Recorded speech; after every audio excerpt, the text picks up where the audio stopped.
కథ విన్నప్పటి నుంచి ఇదే నాకు అనిపించింది అనమాట. ఇది ఒక యూనివర్సల్ స్టోరీ, ఇవన్నీ యూనివర్సల్ క్యారెక్టర్స్.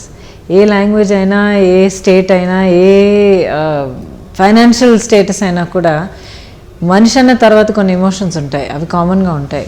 తల్లి అంటే ఒక రకమైన ఎమోషన్స్ ఉంటాయి, ఒక తండ్రి అయినా లేకపోతే ఉద్యోగంకి వెళ్ళే ఒక వ్యక్తి అయినా, పిల్లలైనా, ఎవరైనా, there is always certain uniformity to that. And అది బాగా పలికిందండి దీంట్లో. మంచి పర్ఫార్మెన్సెస్ అంత చక్కగా తీయడం వల్ల ఇవన్నీ ఇంగ్రీడియంట్స్ కరెక్ట్గా సెట్ అవడంతో ఆ భావన కరెక్ట్ బాగా పలికింది. గాయత్రి క్యారెక్టర్ చెప్పిన వెంటనే ఎక్కడో నాలో దిగిందనమాట. ఎందుకంటే గాయత్రిలో ఉన్న చాలా విషయాలు ఆల్రెడీ నాలో ఉన్నాయి. ఎందుకంటే నేను how I think about my daughter, how important home is to me, ఈ for my daughter and for home what I have sacrifice అన్నమాట వద్దు, ఎందుకంటే దీంట్లో త్యాగం ఏం లేదు. కానీ మన ప్రయారిటీస్ మనం ఎలా మార్చుకుంటాం, ఈ టైంలో నాకు ఇది ముఖ్యం, దీనికోసం మిగిలిన మనం పక్కన పెడతాం అన్న ఒక డెసిషన్ మేకింగ్ ఉంది చూడండి.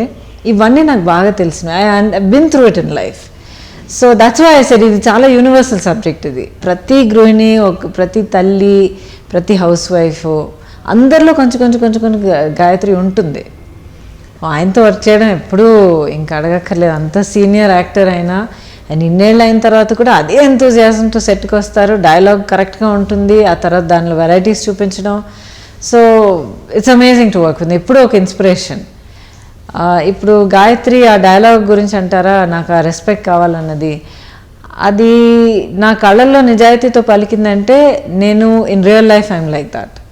నాకు జీవితంలో రెండు కావాలండి. ఆ మర్యాద కావాలి. మర్యాద కావాలన్నది తీసుకోవాలని కాదు, ఇచ్చి పుచ్చుకోవాలి. అది నా motto. Give respect and take respect.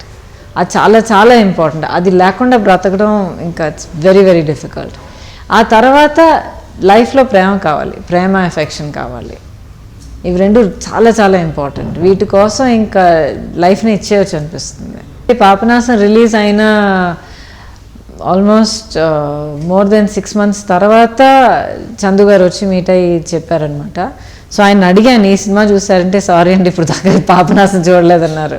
So completely కోఇన్సిడెన్సే. ఆ తర్వాత సిమిలారిటీస్ ఉన్నాయి, ఒప్పుకుంటాను. Because same kind of middle class family and ఒక loving affectionate kind of mother, అంటే పిల్లల కోసం ఏమైనా చేసే పాటి ధైర్యం ఉన్న ఒక తల్లి, అదంతా ఓకే. కానీ నాకేంటి అర్థమైందంటే దాంతో తల్లి అనేది రకరకాల రూపాల్లో కనిపించినా కూడా ఆ మదర్హుడ్ అన్నది యూనివర్సల్. చూపించే విధాలు రకరకాలు ఉంటాయి, తను మాట్లాడే విధాలు రకరకంగా ఉంటాయి, వేరు వేరు రూపాల్లో కనిపిస్తుంది. But mother is a mother. So అక్కడే మీకు సిమిలారిటీ కనిపిస్తుంది తప్ప, బట్ ఇట్స్ డిఫరెంట్ ఫేసెస్.